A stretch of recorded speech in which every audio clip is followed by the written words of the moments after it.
이야기다. 안녕하세요. 저는 홍보대사 유진희입니다. 자, 연말연초에 건강검진 받은 분들 많으시죠? 그리고 그 결과지에 좀 반갑지 않은 단어들을 마주하신 분들도 계실 겁니다. 당뇨, 뭐 비만, 고혈압, 또 지방간까지. 그런데 이렇게 질환들은 정말 다양하잖아요. 근데 처방은 한 가지인 거 알고 계세요? 바로 운동하세요. 자, 오늘 그 이유에 대해서 좀 알아보는 시간 가져볼까 합니다. 자, 오늘도 반가운 두 분이죠. 정현숙 교수님 나오셨고요. 안녕하세요. 또 안녕하세요. 김성원 교수님도 오셨습니다. 네, 반갑습니다. 자, 우리 건강검진 다들 하시잖아요. 근데 이제 항상 똑같은 답이 나와요. 운동하세요. 근데 이게 너무 뻔하니까 제 입장에서는 좀 흘려듣게 되는 게 사실이에요. 네. 그리고 선생님들 너무 쉽게 일하시네. 너무 뻔하게, 형식적으로, 대충. 그렇게 말씀하시는 건 아니시죠? 그렇죠. 아니시죠? 필요해서 말씀드리는 네, 왜 그런 겁니다. 걸까요? 왜 처방은 한 가지예요? 그게 이제 사실 그런 만성질환들이 사실 뿌리가 네. 같거든요. 이제 비만이라는 뿌리에서 각종 만성질환들이 뻗어져 나오는데, 예를 들면 고혈압도 비만 때문에 생길 수 있고, 당뇨병도 그렇고, 지방간도 그렇고, 그러니까 사실 이제 비만을 해결하면 많은 부분 해결이 되고요. 또 이제 이런 비만뿐만 아니라 여러 가지 대사질환, 만성질환들의 솔루션이 운동이 효과가 좋은 경우들이 대부분 공통적으로 보이니까 그래서 이제 여러 가이드라인에서 운동을 추천을 하는 거고, 그래서 의사들이 권고를 하는 겁니다. 하지만 그 운동하라고 권하는데 운동의 방법이 조금씩 다를 수가 있고요. 질환마다 또 기대하는 효과가 좀 다를 수 있습니다. 근데 그거에 대해서 말씀 나눠보면 좋을 것 같아요. 질환마다 그 운동이 하는 역할이 다르다라고 이해하면 될까요?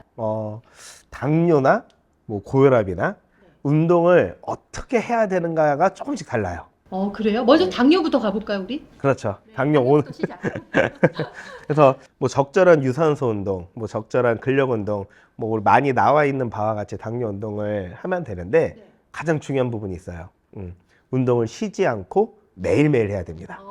네. 하루라도 쉬면은 이 인슐린 감수성이 좀 떨어질 수가 있어요. 그게 뭐예요? 이 인슐린은 결국은 우리 몸의 혈당을 낮춰주는 역할을 하는 호르몬인데요.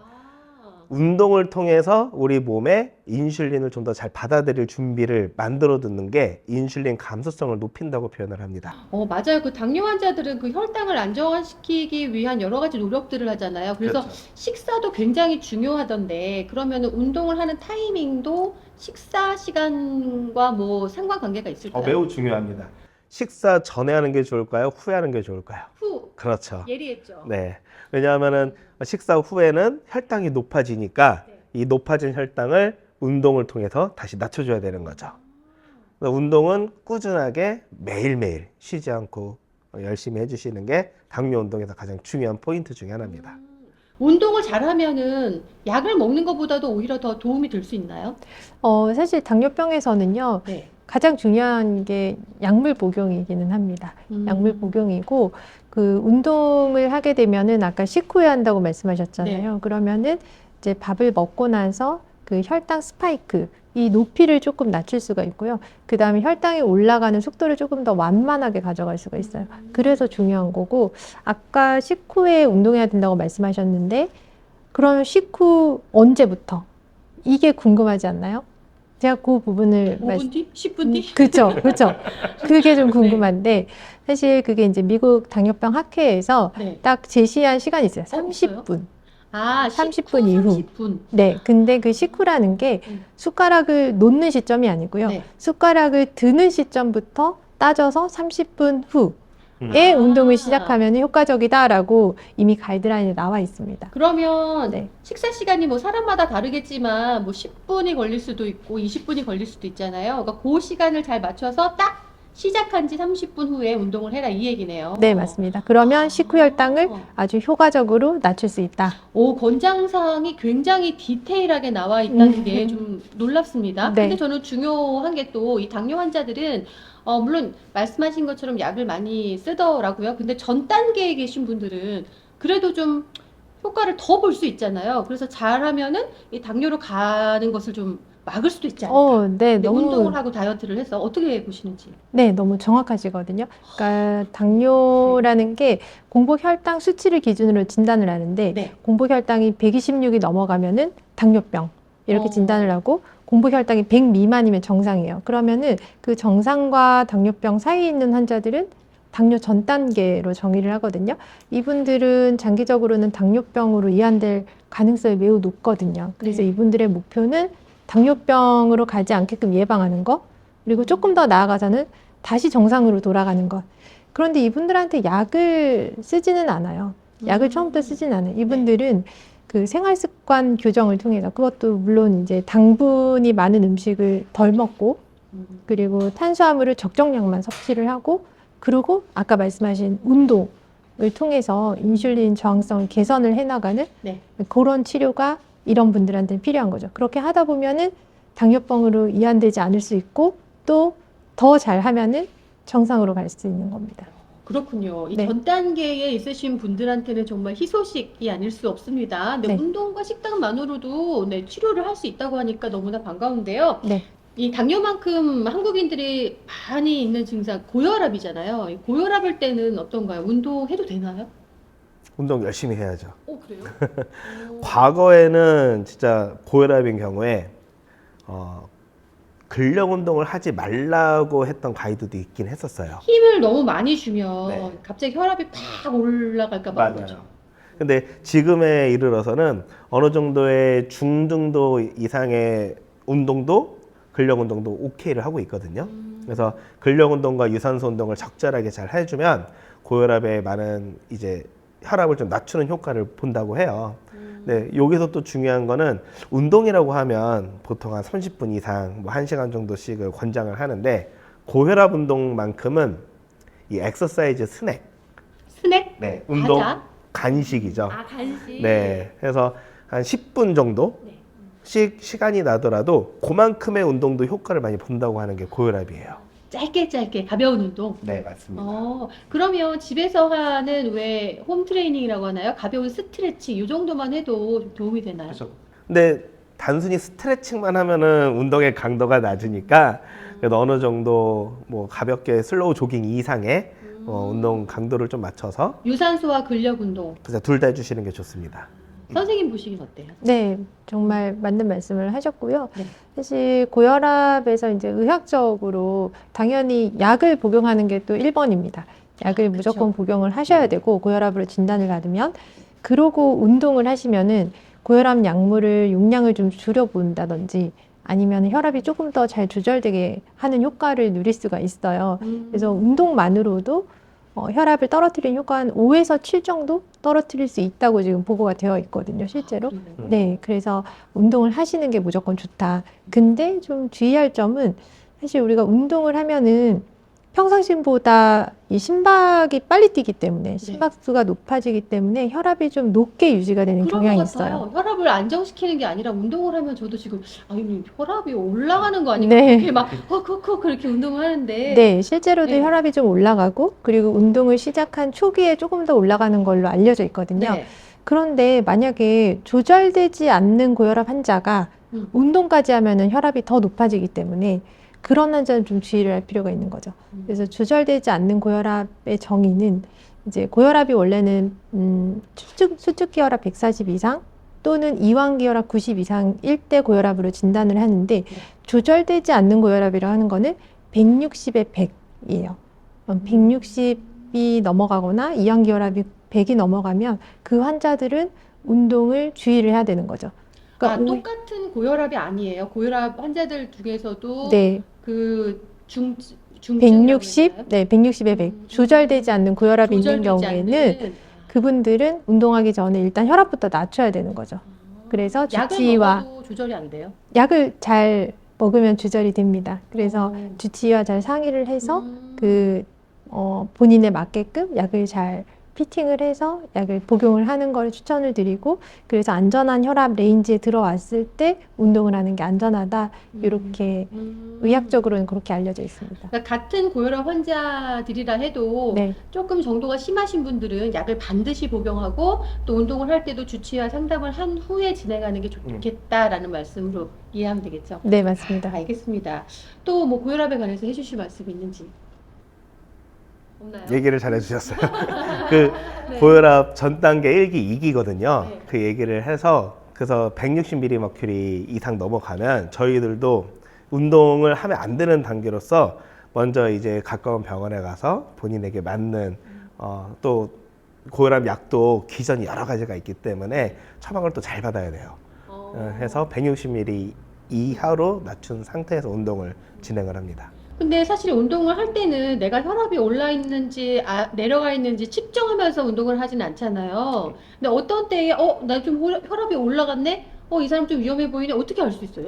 그거는 사실 이제 혈압 같은 경우는요, 네. 200까지 올라가는 증상이 없습니다. 그래서 증상이 증상으로 알 수 있는 방법은 없고, 그 다음에 일반적으로 운동을 하면 혈압이 올라가는 것으로 되어 있기는 하거든요. 근데 이제 정상인인 경우에는 그 정도 올라가는 거는 그냥 건강한 혈압 상승 정도로, 일시적인. 네, 그래서 충분히 커버가 가능한데 고혈압 환자인 경우에는 좀 문제가 되는 거거든요. 그래서 요즘은 그런 것들을 직접 본인이 만약에 경험을 해보고 싶다 그러면은 뭐 손목형 혈압계랄지 아니면 반지형 지속적으로 이제 혈압을 재주는 그런 디바이스들이 나와 있어요. 그래요? 네, 그런 거를 통해서 궁금하면 내가 운동을 할 때 얼마나 혈압이 치솟고, 사실 그걸 계속 보면서 할 수는 없으니까 그건 네. 나중에 데이터로 다 확인이 가능할 것 같습니다. 그러니까 모든 고혈압 환자들이 뭐 그렇다고 해서 운동을 하면 안 되는 게 아니라 괜찮은데 그래도 좀 걱정이 되거나 정도가 심하신 분들은 이런 방법도 있다라고 네. 친절하게 안내해 주셨습니다. 네. 네, 고혈압에 대해서도 알아봤고요. 그러면 이제 마지막으로 지방간. 지방간은 콜레스테롤이 높다는 얘기인가요? 아, 콜레스테롤이? 콜레스테롤이 아니고요. 이제 네. 조금 다릅니다. 그래서 지방간은 간에 지방이 침착되는 걸 얘기를 해요. 그래서 간 전체 무게의 5% 정도 이상이 지방이 침착이 되면 지방간으로 정의를 하거든요. 네, 그래서 이제 간 세포 사이사이에 지방 세포가 껴있는 그런 상태를 얘기를 합니다. 그런 거면은 좀 살을 빼거나 영양제를 먹으면 좋지 않을까요? 영양제는 사실 도움이 안 되고요. 안 돼요?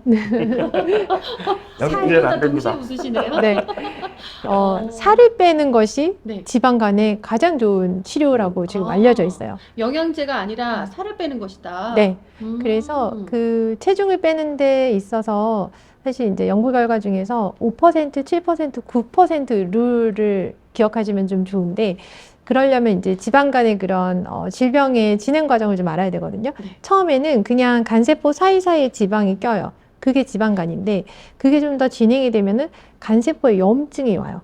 간염. 그러니까 지방간 더하기 간염이 생겨요.